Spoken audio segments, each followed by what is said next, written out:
Steve has his own AGI startup firm called Self-Aware Systems, based out in California, which is pursuing a Bayesian program learning approach to AGI, and he's been thinking a long time both about how to make an AGI with a sort of stable, reliable goal system while it self-modifies, and also about the general social, political, economic context of AGIs as they develop. And his talk here really sort of spans both of those areas. The same problem? So in 10 minutes I can only kind of give the basic structure of the argument. The paper has a lot more in it in the book, though based on some comments from some people in here, particularly Carl Schulman, there are a number of additions to the paper that you can find on my website, selfawaresystems.com, as well as some longer talks I've given on similar material. What I'd like to do is argue that pretty much every sufficiently powerful AI system, including all the systems I've heard so far, will, through the process of evolving and learning, will converge on a certain architecture, and that some of the characteristics of that architecture we can think of as analogous to human drives, and that some of them are fine and good and just what we want, and some are quite disturbing, and that we need to design these systems very carefully if we want them to behave in a positive way. So just to kind of ground the discussion, Ron Arkin's talk about military robots, he ended it with saying, after discussing the ethics of these military machines, perhaps some of you are wishing we were looking at chess machines instead.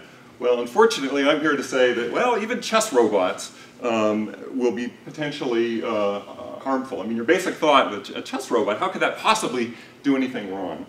And hopefully I can convince you that unless a chess robot is designed very, very carefully, it will first of all resist being turned off. So if it starts behaving badly, you think you can just unplug the plug and it will try and stop you. It will try and break into other machines and copy itself. It will try and steal resources. It will basically behave as a human sociopath in the quest for playing chess. So let's start by saying, what do we mean by intelligent systems? And I basically just mean the very simplest thing. It's a system that is attempting to accomplish some goal, and it takes actions in the world that are most likely to accomplish that goal. And I don't care what the goal is. And I don't care whether it's built from neural nets, production systems, theorem provers, genetic algorithms, any of the wonderful architectures we've been studying here. I think they're all subject to the same kinds of pressures. So let's think about, once these systems get sufficiently powerful, what are the kinds of actions they're going to take in the world? One class of actions is to change either their own software or their own hardware. These actions have extremely significant implications for their goals because they change their entire future. And so if it can make a change which, say, improves the efficiency of its algorithms or improves the rate at which it can learn within its domain, then forever in the future it's going to be better on that. And so that's the kind of change that's really, really good. And so these systems will be very motivated to try and improve themselves in that way. Unfortunately, if it makes a change which, for instance, subtly somehow changes the import of its goal, then it can, from its current perspective, it can behave very badly throughout the future. And so a self-modification is a very sensitive and very important thing. These systems will want to deliberate quite a lot before doing that. In particular, they will want to understand themselves carefully before getting in there and mucking around. And so virtually every system will have a strong drive to model itself very carefully. It will also want to clarify what its goals actually are. I mean, when we first build these systems, we may have the goals implicit in some complicated way, buried in code in an algorithm. But as assuming it has at least some ability to see the future effects of its actions and to reason about that, it will realize that future versions of itself are going to want to change, make self-modifications as well. And if we want those future self-modifications to be in the service of present goals, it better make what those present goals are very clear. Now, as we get further into the talk, you'll see that some of the consequences of this are not necessarily very positive, and so you might say, well, stop it. Don't let these guys self-improve. And you can try and prevent that by, for instance, at the software level, don't give the system access to its machine code. try and put some operating system barriers around it.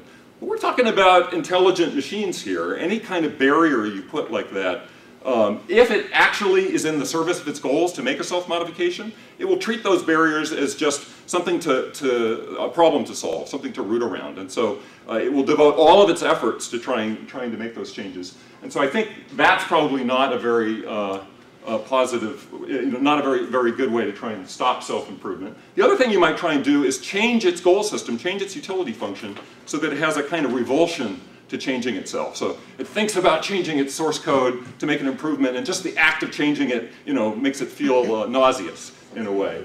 Well, that again just becomes a problem to solve, and perhaps it'll build proxy agents, which will do the parts that it can't do itself. Or maybe it'll develop an interpreted layer on top of its basic layer, and it can make changes to the interpreted layer without changing its own source code. And so there are a million ways, and you can try and like whack all the moles, but I think it's really a hopeless task to try and keep these systems from self-improving. And I think it's, in some sense, it's sort of like a force of nature. We see it in the human self-improvement industry is about an $8 billion industry currently. And I think it's better to just accept it. They're going to want to self-improve, and let's see what the consequences, and let's make sure that even self-improving systems behave the way we want to. So, given that, what will self-improving systems want to do? Well, the first thing I said is they're going to want to clarify their goals. They're going to want to understand themselves. They're going to want to clarify their goals. Simple goals like play chess, you might hope to just sort of describe that directly.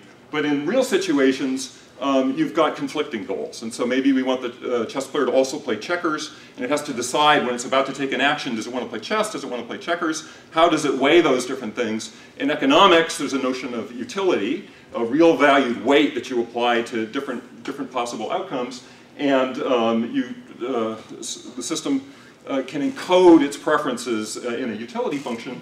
In the foundations of microeconomics, which began with von Neumann in 1945 and was extended by Alman and others in the early 60s, there's a remarkable expected utility theorem which says that any agent must behave as if it maximizes the expected utility with respect to some utility function and some subjective probability distribution, which is updated according to Bayes' rule.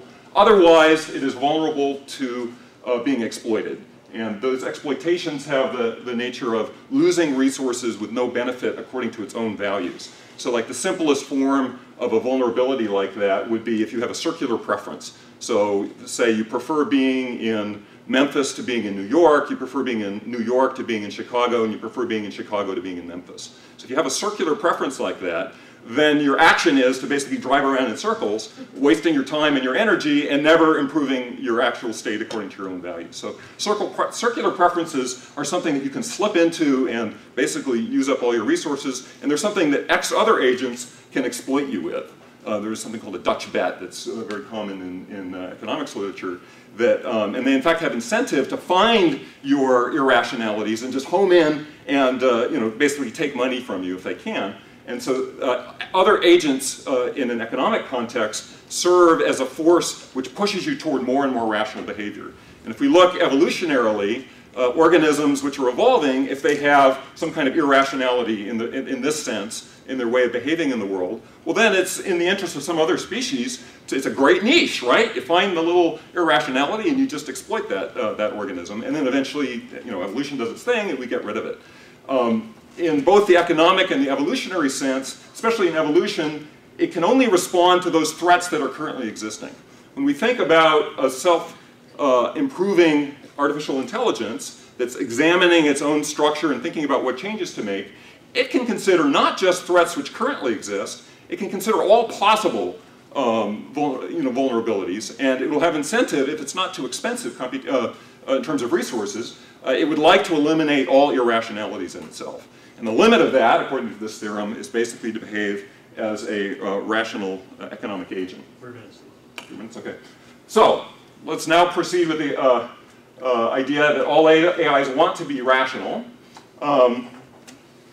Future self-modification will require clear goals. Otherwise, it might start as a book-loving agent, and some mutation or some suggestion from a malicious agent malicious arsonist agent might sort of give it the goal of burning books, and it will discover that not only is it not meeting its goals, but it's actually acting against its goals.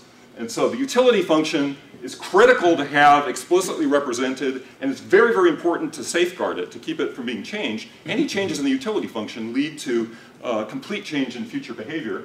The paper talks a lot about the mechanisms and the processes by which irrational systems become rational, particularly when you think about collective agents, agents which are made of many components. Often it's local rationality in conflict, which creates sort of irrational behavior at the large scale. You can read about it for that. AIs will want to preserve their utility function because the best way to maximize your utility is to maximize your utility. Turns out that there are actually three circumstances within which this isn't quite true. The first, and they all have to do with the fact that your utility function is explicitly represented physically in the world. And so, for instance, if you had a utility function which said, my utility is the total time in the future for which the utility function that's stored inside of me has the value 0, the best way to maximize that utility is to actually change your physical utility. It's a very obscure kind of reflective utility function, probably not the sort of system we want to design. The second is when the actual storage space of a utility function is significant. Then it might be valuable to the system to delete portions of that if it believes that they're not going to be used. Again, probably not so likely. This one is more interesting due to Carl Schulman, which is in game theoretic conflict situations, you may be able to make a commitment by adding to your utility function something which values retribution against somebody who has harmed you, even if it's costly to yourself, and then revealing to that other agent your structure, and it serves as a commitment and therefore as a deterrent. But aside from these, for the most part, systems will want to preserve their utility.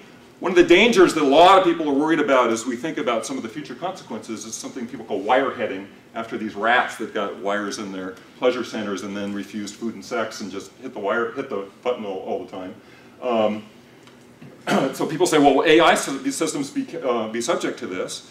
And it depends very critically on exactly how you formulate your utility function.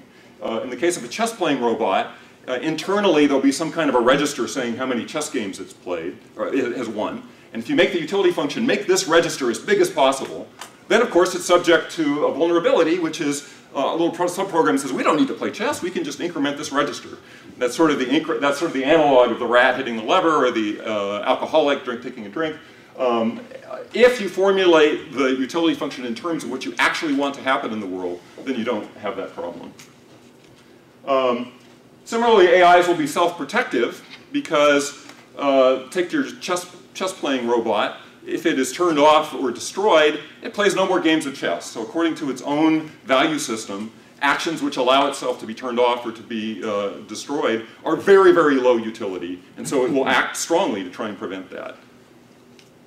And then lastly, AIs will want to acquire basic resources, space, time, free energy, and matter, because for almost all goals, having more of these resources allows you to do those goals more sufficiently.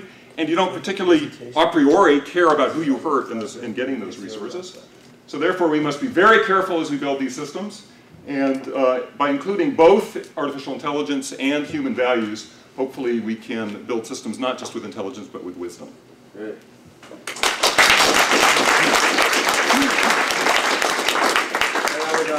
I would really encourage everyone to take a look at Steve's paper, because I think the arguments are actually made in quite a rigorous and technical way, which is quite impressive given the breadth of the conclusions. And in a 10-minute talk, it's of course hard to get that across. Right?